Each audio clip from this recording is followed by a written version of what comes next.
Boa tarde. Vamos seguir com a nossa conversa.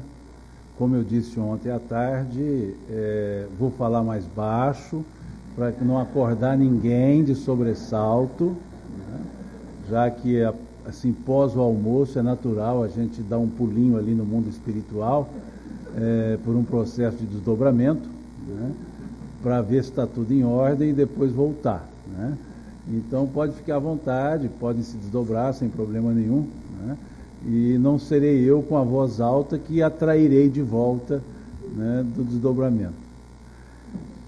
A proposta do tema, né, a família e a educação, por assim dizer, integral, né, do ser espiritual, ela nos leva talvez a dar sequência ao que nós já vínhamos falando da reencarnação, da encarnação, porque todos nós, em tese, reencarnamos em uma família. Todos nós, em tese, constituímos um grupo por laços de afinidade. Então é interessante nós pensarmos nisso.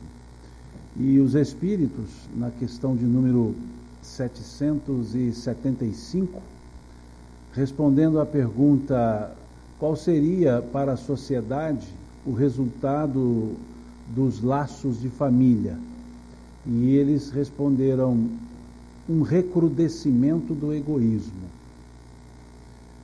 O que nos leva a inferir que, se a abolição dos laços de família significa um aumento do egoísmo, por óbvio, na família nós exercitamos o altruísmo, aprendemos então o altruísmo.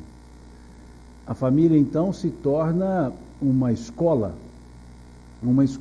onde nós aprendemos sobre nós mesmos, uma escola onde nós aprendemos sobre a nossa individualidade.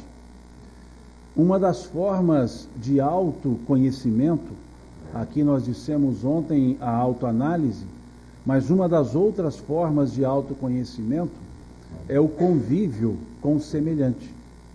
Na convivência com as pessoas, eu posso descobrir sobre mim mesmo. Na convivência com as pessoas, eu posso me enxergar. Na convivência com as pessoas, eu posso me construir. É a oportunidade mais comum, mais simples que nós temos para o autoconhecimento, através das nossas reações ante as ações das pessoas. E o local de melhor convivência que nós temos é a família. É esse circuito chamado família, porque ali nós chegamos e ali nós vamos nos mostrando, sem nenhuma amarra, sem nenhum senão, sem nenhum formalismo, nós vamos nos mostrando. E ali nós vamos nos conhecendo a partir das nossas sensações, das nossas emoções, da convivência com aquelas almas que nem sempre são as almas que eu gostaria de ter como conviventes, mas são afins a mim. Afins não em gosto, mas afins em comprometimentos. Então escreve Kardec no capítulo 5 do Evangelho segundo o Espiritismo, que o espírito frequentemente renasce no meio em que já viveu, para estabelecer de novo as relações rompidas do passado. Vejam, frequentemente renasce, não é constantemente renasce. O que significa que na família eu tenho ali seres com os quais eu já convivi e tenho seres com os quais nunca convivi e a partir dali estou convivendo. Porque tem afinidades de propósitos existenciais, mas não necessariamente comprometimentos passados.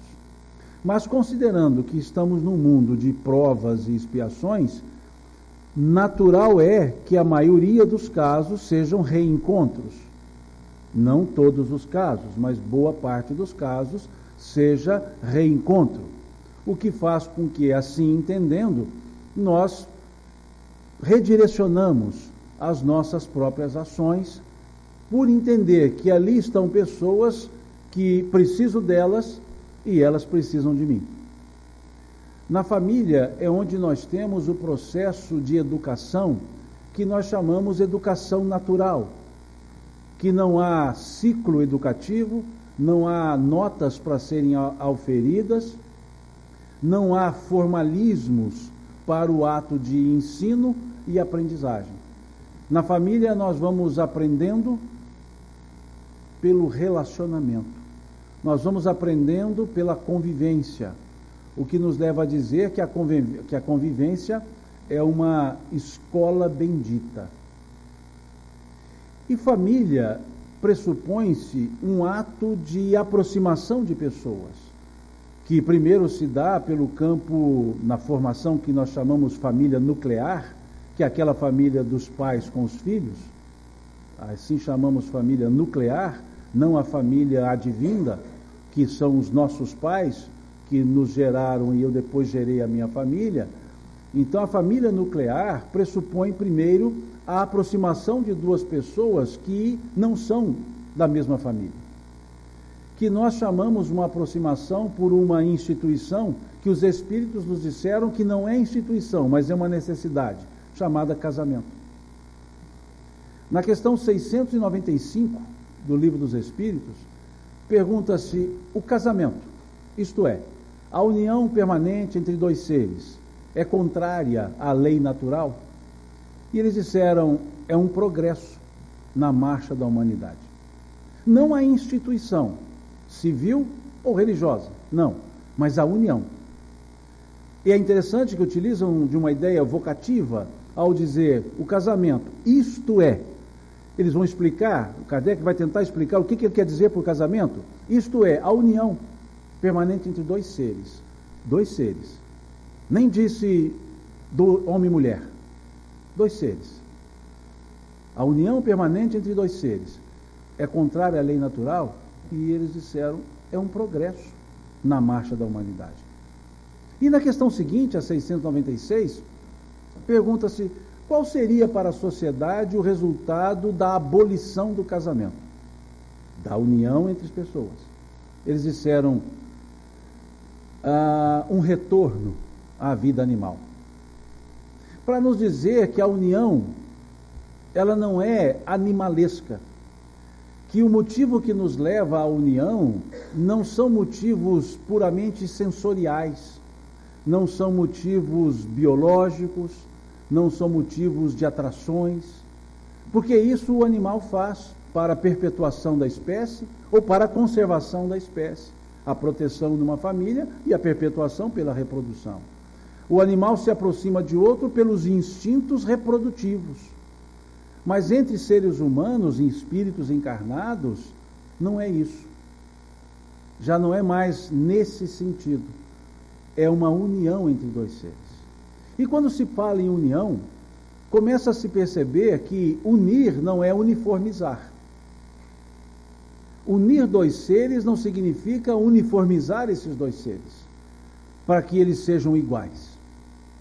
Significa que dois seres diferentes, que vieram de culturas diferentes, porque vieram de famílias nucleares diferentes, com hábitos diferentes, com propósitos muitas vezes diferentes, se associam com uma finalidade de unirem-se e continuar. O que pressupõe que há uma necessidade de acomodação, de um tempo de acomodação, porque senão não será união, será junção. Senão não será união, será sobreposição e não justaposição. Por isso é uma marcha que pressupõe-se uma consciência de dois para se unirem. E não simplesmente fruto de um estímulo sensorial temporário ou imediatista. Nó, que pessoa bonita, vou me casar com ela. E a pessoa bonita, com o passar do tempo, pode não ficar tão bonita. Se os olhos da outra pessoa também não envelhecerem com o tempo, porque quando os olhos do companheiro ou da companheira se envelhecem com o tempo, a beleza continua sempre jovem, porque os olhos ressonam. Mas quando isso não acontece, esse motivo é fraco para unir. Ele pode ser forte para juntar, mas não é forte para unir. Por isso é que eles trabalharam a ideia do casamento em duas questões. Não a instituição que eu tenho que ir a um registro civil ou a um registro religioso. Isso é humano. Isso é um reducionismo humano para a religiosidade e uma exigência humana para a vida em sociedade. Mas essa união não. Essa pressupõe interesse mútuo, ou interesses mútuos. E pressupõe-se uma certa consciência. Por isso, a ordem natural seria conhecer, enamorar-se, assumir o compromisso no noivado e casar-se. E depois ter filhos. Uma ordem natural. Mas existe ordem usual. Tem filhos, casa, namora, se der tempo se conhece. Aí complica um pouco. Por isso é uma ordem natural, não é uma ordem imposta. Primeiro eu preciso aprender a conviver em dois, para ceder o espaço para a convivência a 3, em 4, em 5, em 18, dependendo de quantos filhos vêm. É preciso essa fase. E nos fala Martins Peralva que existe 5 tipos de casamento, no livro Estudando a Mediunidade, que eu achei excepcional. Um livro que estuda a mediunidade tem um capítulo sobre família, em especial sobre casamento, porque esse livro é um estudo do livro nos domínios da mediunidade. Então, ao estudar os domínios da mediunidade, viu-se que há um elemento familiar nos domínios da mediunidade. E ele criou um capítulo sobre família. E lá ele traz, é uma forma didática que ele encontrou, de dizer que há casamentos acidentais, provacionais, sacrificiais, afins e transcendentes. Diz ele que o casamento acidental é o casamento fruto do livre-arbítrio relativo exercido. Ou seja, reencarnei-me para me casar com a Mariazinha, conheci a Luluzinha primeiro e acabei me casando com a Luluzinha. E aí assumo um compromisso com a Luluzinha. E a Mariazinha? Vamos avaliar isso numa próxima encarnação, talvez. Mas ali o livre-arbítrio relativo. São casamentos que não há comprometimento anterior, mas gera comprometimento a partir da união. São almas que talvez nem se conheciam, mas houve uma ressonância de olhares, normalmente uma sensação epitelial, e ali se juntaram. Se casaram e vão seguir a sua vida. Felizes para sempre? Talvez. Felizes para sempre? Não sei. Felizes para sempre? Quem sabe? Só os dois. E seguem. O casamento provacional é aquele que 2 almas se devem uma para a outra e se acham credoras uma da outra. São 2 devedores que se julgam credores e se juntam numa prova de convivência, que é a maioria, talvez, no mundo de provas e expiações. Em tese seria a maioria dos casamentos. 2 devedores que se julgam somente credores. E aí é o casamento do exercício, é o casamento da paciência, é o casamento da doação. Muitos estão pensando, esse é o meu, né? Porque é realmente a maioria. E aí nós vamos aprendendo que o casamento não é um contrato de ganho individual. O casamento é um contrato de cessão individual para ganho coletivo. Mas se só um cede, não haverá ganho coletivo. Então, por isso, pressupõe-se uma maturidade, porque ali estão 2 dispostos a cederem, para que, individualmente, para que os 2 ganhem coletivamente. O casamento sacrificial, uma alma que já avançou mais, já evoluiu um pouco mais, tem maior consciência da sua existência, e aceita se consociar com outra alma para educá-la, orientá-la, caminhar, fazê-la caminhar um pouco mais. E as mulheres sempre acham que esse é o casamento delas. Mas quase sempre é. O casamento afim são duas almas que têm propósitos comuns. Não necessariamente entre si, mas que, pelos propósitos comuns, a união fortalece os dois. E eles se lançam a propósitos maiores do que somente a vida conjugal. E o casamento transcendental são almas completamente afinizadas, totalmente identificadas, numa amorosidade plena, e que se consorciam para juntas cuidarem de muitos outros, cuidarem até mesmo do mundo. São almas que se lançam a trabalhos conjuntos para benefícios coletivos, e não necessariamente em campos religiosos, no campo das ciências. Casal Curie, por exemplo, se dedicaram para o mundo, em vez de terem os filhos, adotaram a humanidade para a filha, e assim seguem, porque são almas altamente afinizadas. Mas todos esses, e principalmente a escala segunda, aprovacional, é a seção que precisa ser analisada. O primeiro aprendizado são das almas que vão criar a família nuclear. São aquelas que vão aprender que o companheiro ou a companheira com a qual estou me consorciando tem um outro jeito de enxergar o mundo, que não necessariamente o meu. E aí vamos ter que adaptar, ou adaptarmos-nos em coisas simples, coisas banais. Por exemplo, o marido, para dormir, não consegue dormir que seja com um virol. A esposa precisa de pelo menos 3 cobertores. Vão ter que entrar no acordo. O marido só dorme assistindo televisão. A esposa detesta qualquer barulho para dormir. O marido só dorme na escuridão total. A esposa precisa de uma claridadezinha. Ou o contrário. O marido tem o hábito de colocar o pão no café e a esposa detesta essa cena. Vão ter que entrar num acordo.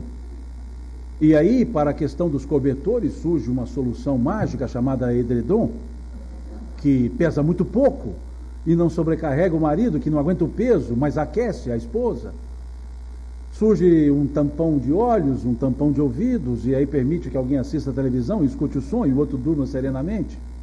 Ou o marido continua colocando pão no café, mas de costa para a esposa. E assim se consorciam, se adaptam.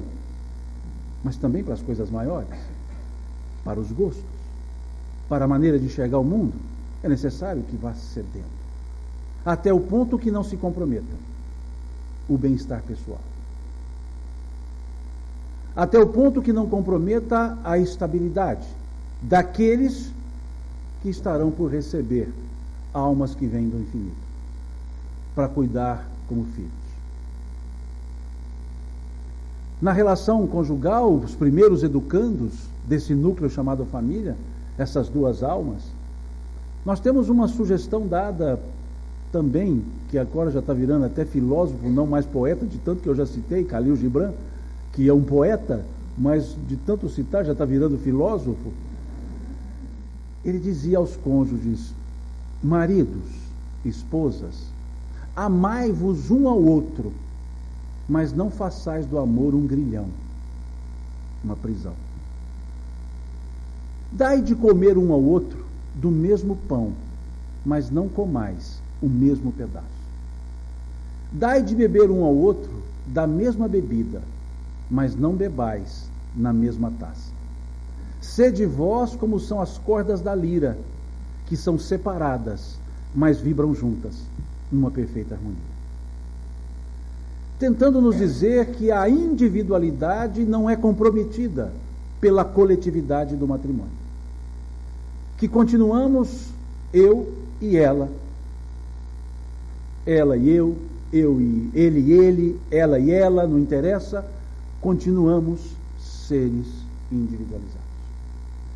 Mas que estamos com um propósito coletivizado, de nos ajustarmos, de aprender, de exercitar o amor e de abrirmos as portas para que seres outros cheguem à nossa família, pelos laços consanguíneos, mas pelas vinculações espirituais que já criamos em anteriores existências. Por isso a necessidade do período da conjugalidade. Por isso a necessidade de uma convivência para se conhecer, se ajustar. E aí, tendo o propósito de educadores, sim, chegam os filhos. Chegam essas almas que vêm do invisível. Almas que têm na sua programação encarnatória estarem conosco. E temos na nossa programação encarnatória estar com eles. Para nos ajustar. Nós, eles, eu, todos nós, num processo de convivência familiar. Almas que chegam trazendo o seu passado e que esperam um presente para organizar os seus futuros.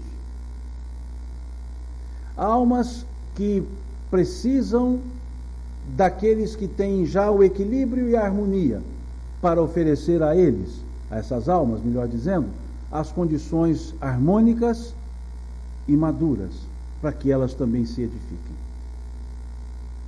A maturidade emocional, a maturidade espiritual e a consciência de que a partir daquele momento que chegam essas almas que nós chamamos carinhosamente de filhos, filhas, esses dois têm a sua individualidade, esses dois têm a sua conjugalidade, mas também têm o seu compromisso com essa alma. O que significa que parte da conjugalidade será diminuída.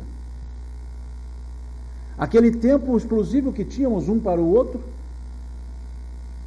agora tem os dois para um que chega.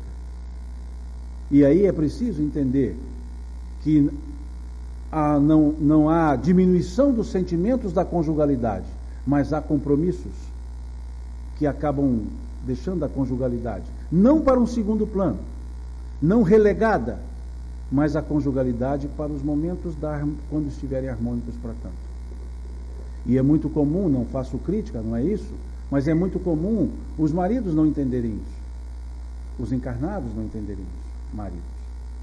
Por isso eu disse outro dia que a esposa é um ato evolutivo. Primeiro vai ser marido, depois vira esposa. Não dá para ser esposa sem ser marido, porque senão não evoluiu, regrediu. Porque há uma situação de relação materna que é mais intensa, desde a formação do ser biológico, na fase de gestação, até aquelas alimentações que já não são mais simbióticas, já são alimentações que dependem de alguém para levar para aquele outro alguém. E o ato amamentativo é um ato de doação de amor. E aquele ato, nós homens não entendemos. E é por isso que precisamos saber respeitar. Saber entender que naquele momento a figura mãe está mais latente. Não é a figura progenitora, é a figura mãe. Está mais latente. Está dando aquele néctar da vida material para aquele ser. E não há mais, em grande intensidade momentânea, os sentimentos epiteliais, sensoriais, advindos da conjugalidade. É preciso que os pais entendamos que aquele ser que chegou não é meu adversário. Não está tirando de mim a atenção da minha esposa. Não está tirando de mim o direito de convivência. Mas está pedindo de mim a minha atenção, porque precisa dessa figura paterna para acompanhar o seu processo de crescimento e de educação. E muitas vezes isso não é percebido. E muitas vezes cria situações de esfriamento na conjugalidade, de distanciamento na conjugalidade. e até de uma separação da conjugalidade, por algo que é da natureza da conjugalidade: receber os filhos. Por isso a maturidade é necessária. Por isso é importante esse amadurecimento. E porque essas almas que chegam ocupam de fato um lugar. E elas respeitam como ninguém a lei de Newton, que dois corpos não ocupam o mesmo lugar no espaço ao mesmo tempo. Porque eles ocupam dois lugares no espaço ao mesmo tempo. Mas quando entendemos isso, nós achamos ótimo. Porque eles estão ocupando um espaço na minha vida. O espaço onde eu posso exercitar o amor, a alegria de ser útil.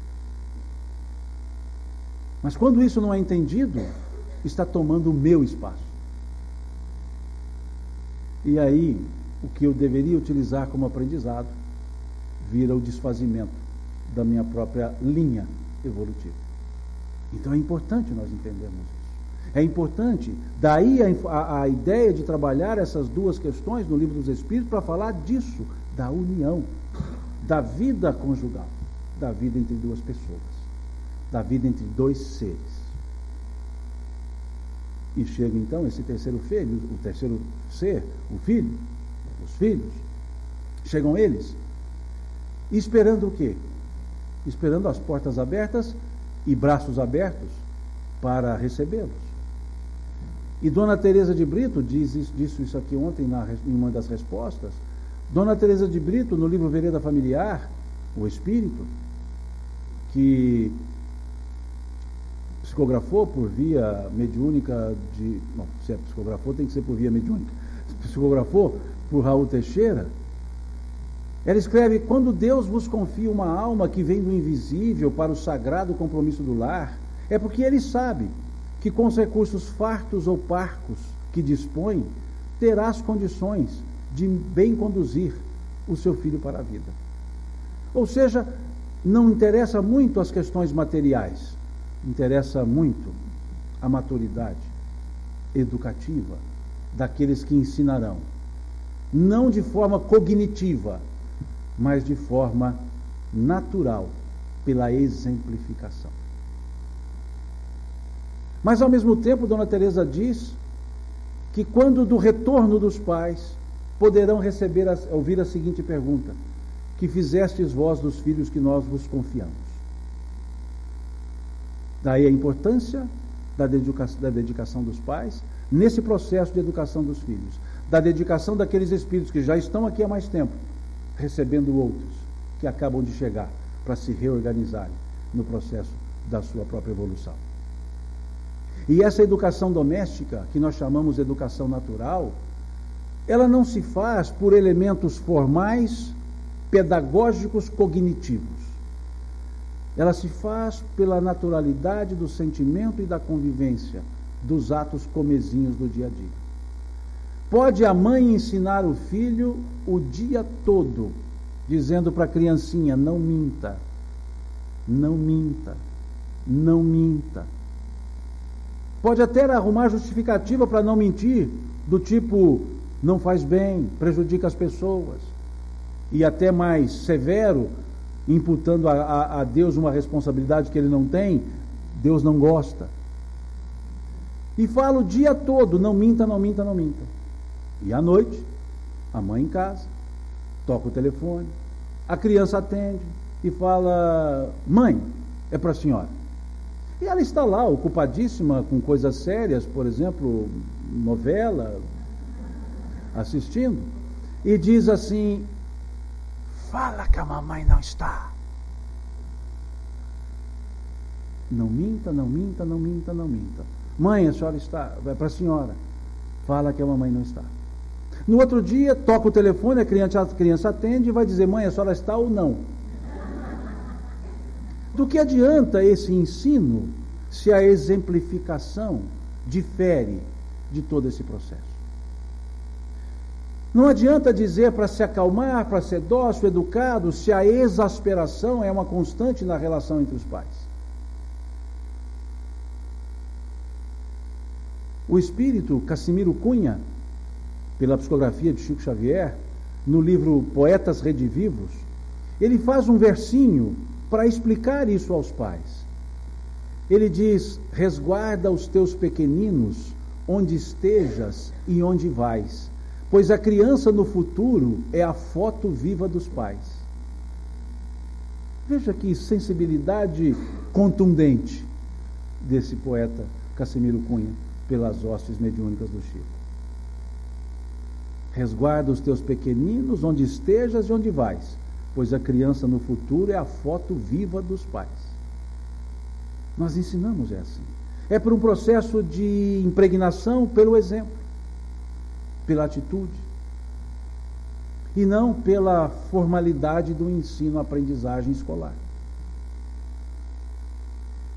E os espíritos foram instados a responder sobre a importância dessa fase, da chamada fase infantil.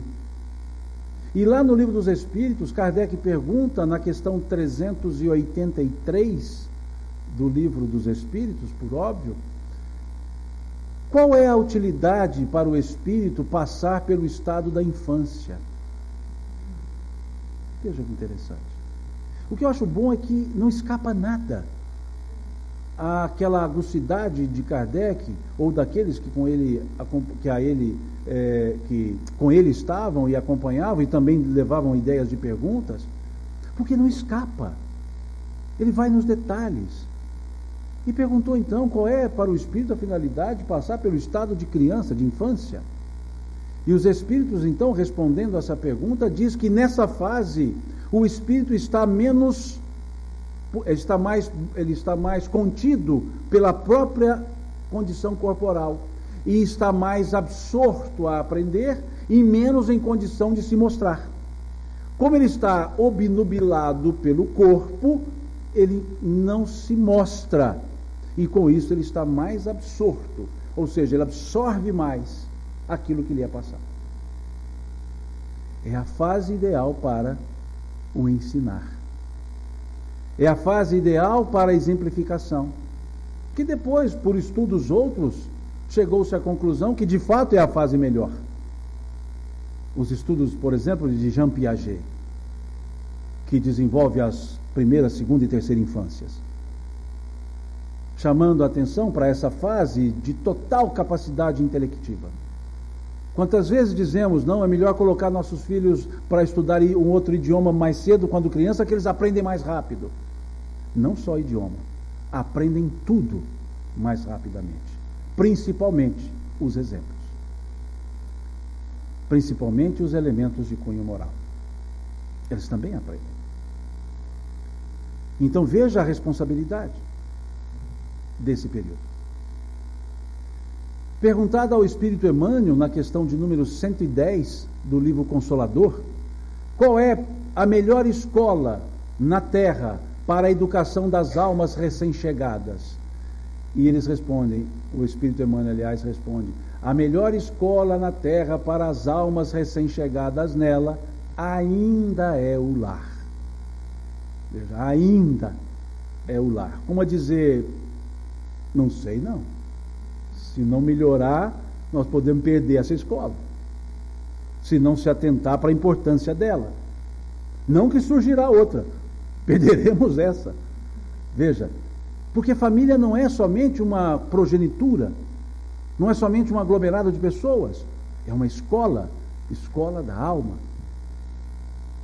E ele acrescenta: nos estabelecimentos de ensino do mundo propriamente ditos, ensina-se a cultura e o conhecimento, mas só no sagrado compromisso do lar se formam as bases do caráter.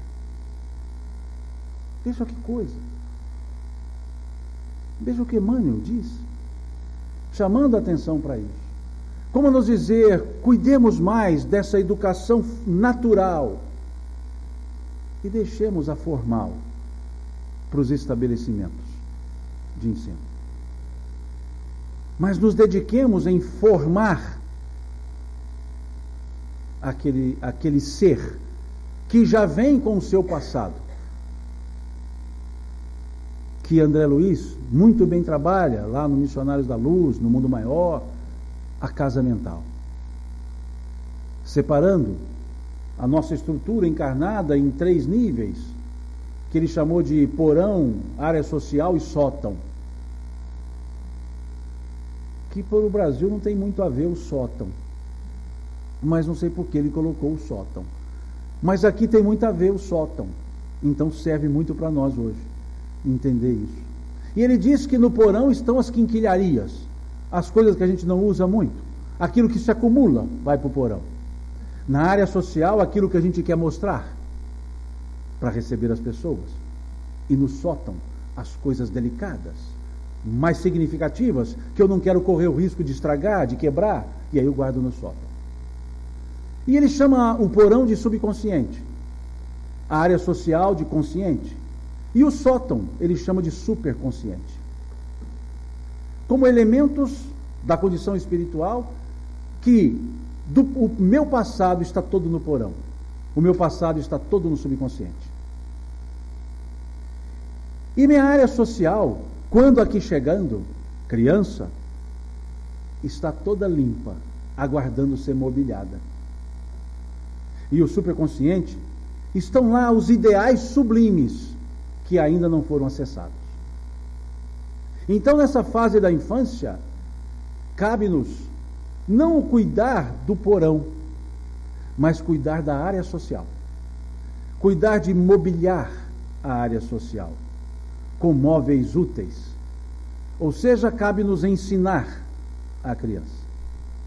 Porque depois haverá uma fase em que esses 2 elementos, porão e área social, se conectam. E isso Kardec também não deixou passar em branco. E aí eu percebi que a crise da adolescência não é coisa moderna. Já existia lá na época de Kardec. Porque ele vai fazer a pergunta, a de número 385, da seguinte forma: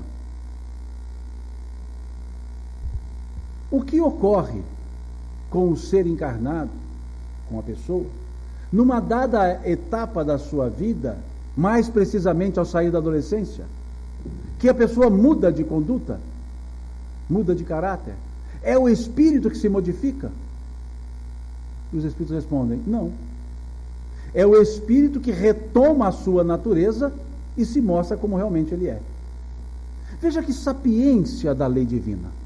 Dá-nos um período em que esse espírito está obnubilado, não consegue se mostrar e não resta outra coisa senão aprender. Porque depois a conexão do passado começa a se abrir. E aquela história começa a chegar. E ela vai contrabalançar com tudo que foi ensinado no presente. Então suponhamos que do passado vieram 10 sinais negativos. E no presente eu ensinei 9 positivos.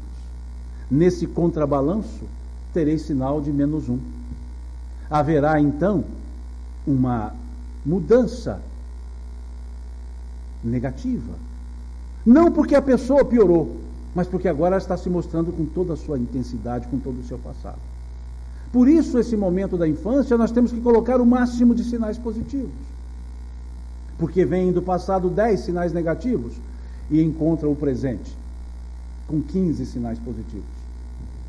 Saldo de +5.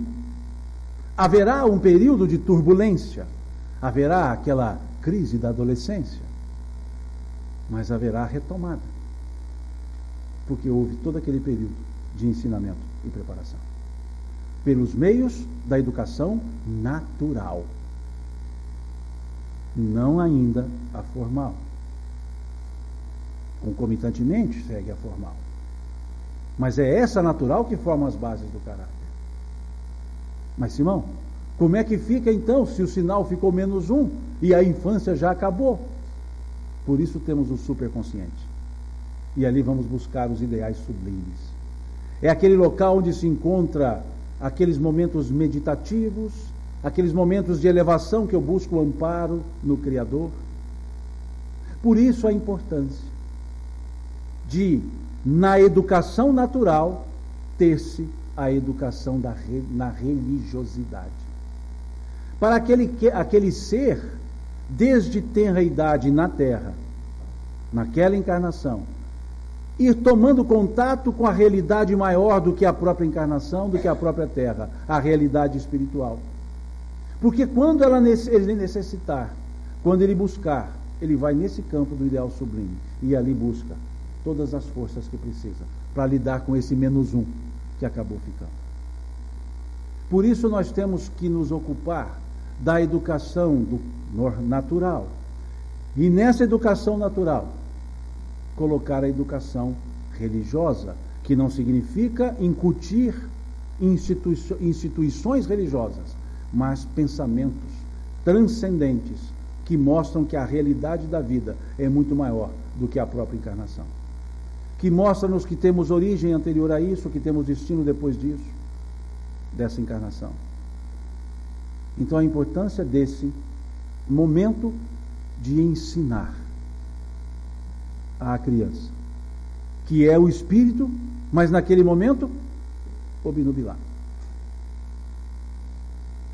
sobre esses valores, não sociais necessariamente, mas existenciais, transcendentais, que são os valores da espiritualidade.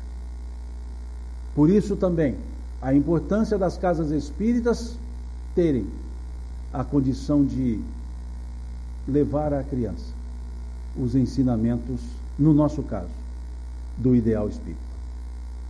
Por isso as casas espíritas devem ter sempre funcionando a evangelização,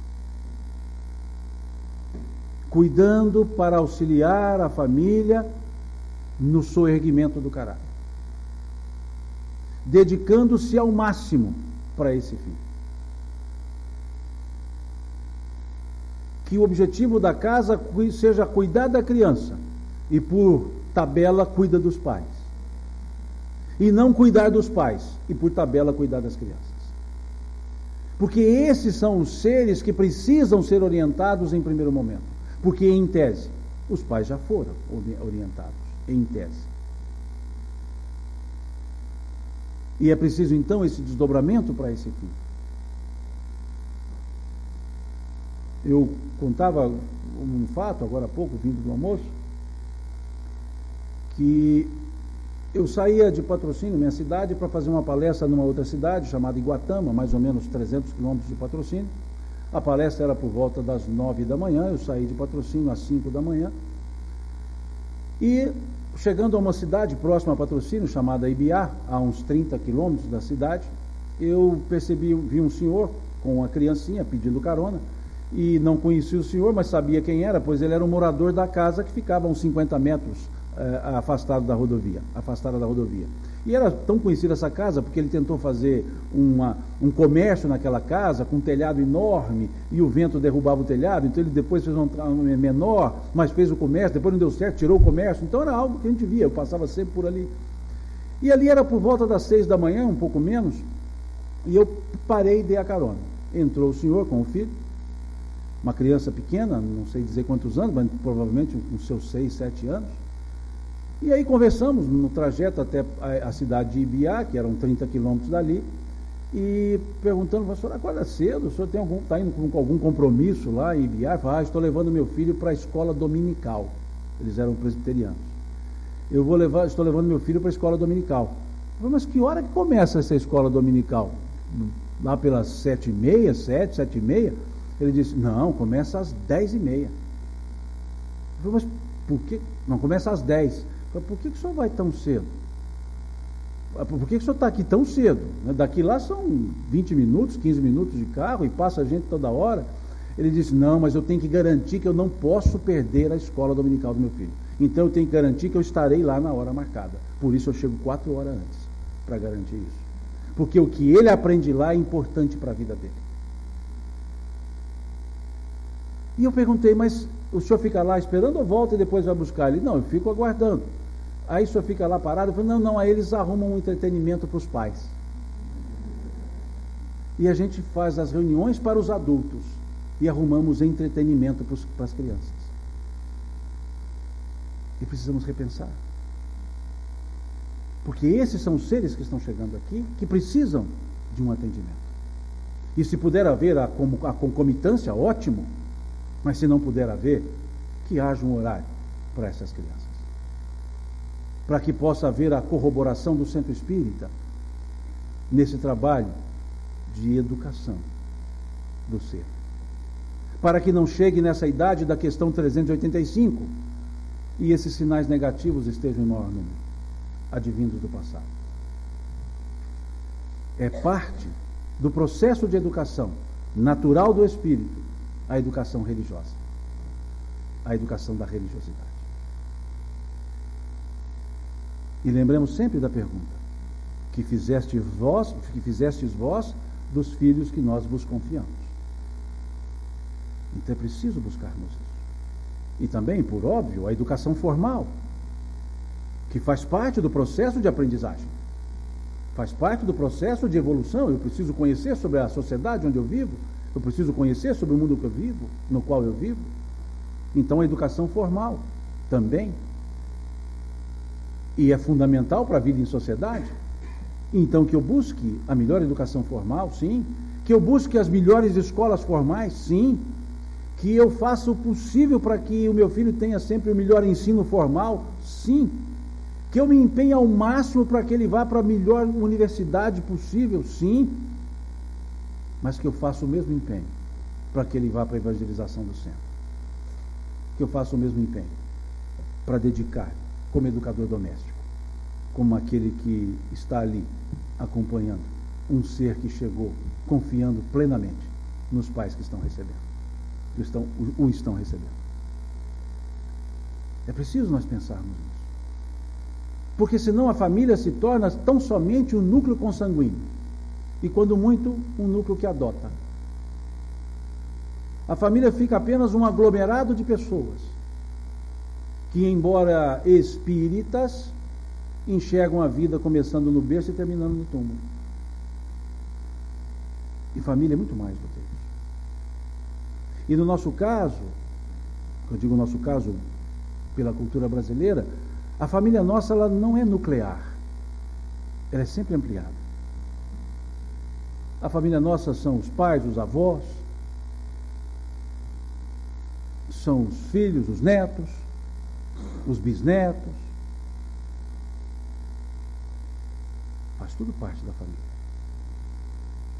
E quando se fala dos ancestrais, também não se passou ao relento e nem de largo na preocupação de Kardec. Porque lá na lei do trabalho, ele vai perguntar sobre o cuidado ao idoso, sobre a responsabilidade da família para com os seus idosos. E lá diz, pergunta-se, me fugiu o número da pergunta. Me fugiu mesmo. Se eu conseguir achar, eu ainda falo depois. Mas vejam, lá pergunta-se o que deve ser feito quando o idoso não tem mais forças para o trabalho. E aí eles dizem, a família deve prover. Não é relegar, é prover. E se faltar a família, a sociedade. Se faltar a família. Mas muitas vezes, com certeza não é o caso daqui, com certeza não. Mas muitas vezes, a família transfere para a sociedade primeiro, para cuidar desses. E se a sociedade não cuidar, a família passa a ter esse encargo, que não é encargo nenhum, é da natureza. Veja que a noção de família trazida pelos espíritos é mais do que a família nuclear. É mais do que olhar só para a descendência. É para olhar também para a ascendência. É olhar também para a colateralidade, para os colaterais. Porque são as almas afins, que se aproximaram por afinidades de provas, afinidades de aprendizado. E esses laços não se rompem por vontade de um ou de outro. Eles sempre se mantêm. É preciso então perceber esse elemento mais amplo da família.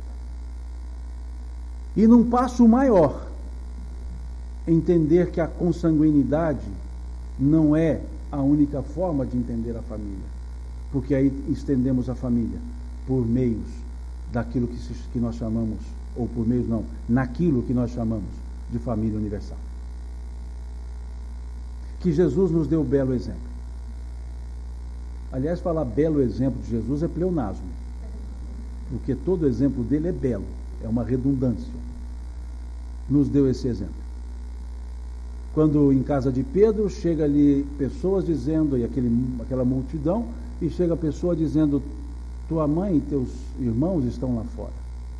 E ele faz uma pergunta: quem é minha mãe? Quem são meus irmãos?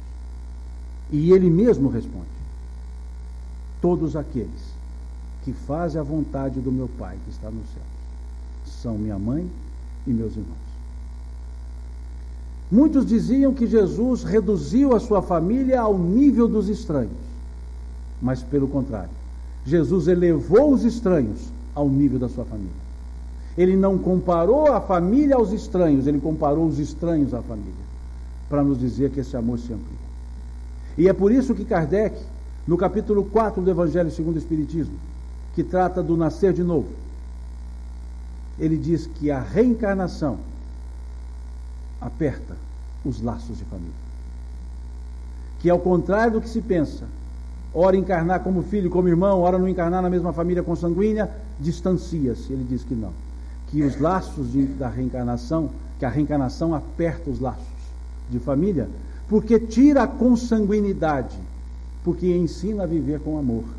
E o amor é o amálgama que acaba unindo todas as pessoas, todos os espíritos, independentemente da consanguinidade. É como se no mundo espiritual eu passasse e dissesse: eu me lembro de você, você foi minha mãe, legal, vem cá, vamos conversar. Mas eu me lembro também, você foi meu filho, mas também você foi meu avô. Fui sim, legal. E aí vamos conversar. E não nos falta assunto. Porque a hora eu fui avô, fui filho, fui irmão, fui primo, fui vizinho. Depois resolvi, por ser vizinho, intrometer demais na vida, e depois recebi como filho. E assim foi acontecendo. E os laços de reencarnação vão cada vez mais, e a reencarnação vai cada vez mais apertando esses laços de família. E aí a família se torna universal. E não mais o meu ou a minha, mas sempre eles. Esses seres que dividem a vida comigo, que dividem a existência comigo. Então é uma dádiva a vida em família. Conta-se que um jovem, um pintor, queria pintar um quadro que fosse a sua última obra. E ele queria que esse quadro fosse a sua obra-prima. E ele queria um quadro que representasse a coisa mais bela do mundo. E ele tentou materializar no quadro uma imagem que pudesse ser a coisa mais bela do mundo e não conseguiu. E aí ele saiu um pouco de casa para poder buscar inspiração, despediu-se ali momentaneamente da esposa e de um filho que ele tinha pequeno e saiu. E logo que ele sai de casa, ele se encontra com um poeta. E o poeta, uma pessoa sensível, percebe a preocupação nos olhos daquele pintor e pergunta o que estava acontecendo. Ele fala: eu quero pintar um quadro, o último quadro da minha vida, da minha carreira, e eu quero pintar o melhor quadro, a coisa mais bela do mundo. E eu não consegui materializar na tela a coisa mais bela do mundo. O poeta disse: tranquilize-se. A coisa mais bela do mundo é o amor. Pinte o amor e você estará com o melhor quadro, com a sua obra-prima. Ele agradeceu e disse: verdade, vou pintar o amor. Mas ele ficou em dúvida: qual imagem eu colocaria na tela para representar o amor? E saiu. E continuou saindo, andando, encontrou-se com um religioso, um sacerdote. Esse sacerdote, pessoa sensível, percebendo a preocupação nos olhos daquele pintor, perguntou a ele o que se passava e ele contou de novo: olha, quero pintar o quadro que seja a coisa mais bela do mundo. Me encontrei com um poeta, ele me disse que a coisa mais bela do mundo é o amor, então eu vou pintar o amor. O sacerdote diz: sim, muito bem, o amor é uma coisa bela do mundo, mas a coisa mais bela do mundo é a fé. Porque a fé é a demonstração viva do amor, o amor àquele que nos criou. Então pinte a fé. E o pintor agradeceu e ficou com dois problemas: como pintar o amor e a fé? para representar a coisa mais bela do mundo numa tela. E ele segue e se encontra com um ex-combatente de guerra. E esse ex-combatente de guerra, sensível, percebe aquela angústia e pergunta ao pintor o que estava acontecendo. E ele conta e diz que então tinha que pintar o amor e a fé. E o combatente disse: muito bom, mas a coisa mais bela do mundo é a paz, porque a paz é a demonstração do amor naquele que tem fé na vida. Pinte a paz. Ele agradeceu e voltou para casa com 3 dúvidas. E quando ele vai se aproximando de casa, ele percebe que a sua esposa e o seu filho estavam lá no portão esperando. E ele então se aproxima e no olhar da esposa ele vê o amor. O filho lhe abraça e naquele abraço de segurança do filho ele encontrou a fé. E entraram e no silêncio do lar ele encontrou a paz. Foi para o seu ateliê e pintou o quadro. No outro dia chamou a esposa e o filho e descerrou o quadro. E o título era Minha Família, a coisa mais bela do mundo. Pensemos nisso. O quão bela é a oportunidade de convivermos pela afinização dos nossos sentimentos. O quanto é importante a afinidade dos sentimentos para o bem-estar. E se não está havendo bem-estar, procure a causa e tente solucionar. Há diversas soluções, até a interrupção da convivência, mas como última das opções, nunca como a primeira. Porque o bem-estar é importante para aquelas almas também que chegam. E assim teremos a família como uma escola e a coisa mais bela do mundo ao mesmo tempo. Que a gente valorize e aperte esses laços de família. Não precisamos estrangular, mas não precisa ficar frouxo. Apertemos mais esses laços de família para que a gente possa ter, de fato, as condições mais adequadas para a chegada das almas à Terra, para esses sagrados compromissos da própria evolução. Agradeço a vocês pela sessão dos ouvidos, por 4 vezes, nesses temas. É uma alegria poder falar com vocês, é uma alegria poder rever amigos, é uma alegria poder me sentir em família. Desde a recepção em casa de Daniela, que tenho como irmã mais nova, se bem que quase todo mundo é mais novo mesmo, entendeu? Uma irmã mais nova que abriu não só a porta da casa, mas do coração para nos receber, e é gratificante a gente receber esse carinho. Então me senti como esse familiar seu sendo recebido em sua casa, e me senti como uma criança abraçado por cada um de vocês, porque recebi tamanho carinho que só mãe e pai conseguem passar para a gente. E como os meus já retornaram ao mundo espiritual, eu agradeço